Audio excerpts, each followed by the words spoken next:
शिवसेनेचे लष्करासाठी सिंदूर महारक्तदान यात्रा होते आहे। चंद्रहार पाटलांच्या नेतृत्वात महारक्तदान यात्रा काढण्यात येणार आहे। एकनाथ शिंदे ही जम्मूमध्ये रक्तदान करणार आहेत। जवानांसाठी 1000 पैलवान रक्तदान करणार आहेत। महारक्तदान यात्रेसाठी धर्मवीर एक्सप्रेस चालवली जाणार आहे। उद्योगमंत्री उदय सामंत यांनी या संदर्भात माहिती दिलेली आहे।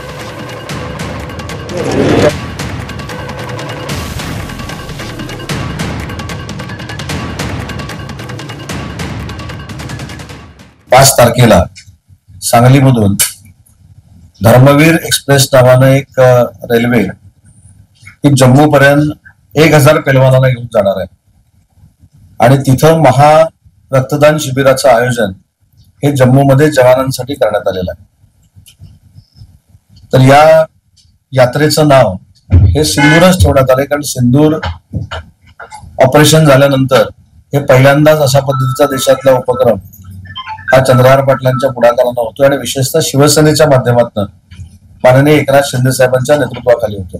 9 आणि 10 तारखेला स्वतः राज्याचे उपमुख्यमंत्री आणि शिवसेनेचे मुख्य नेते आदरणीय एकनाथ शिंदे साहेब या उपक्रमासाठी जम्मूला उपस्थित राहणार आहेत।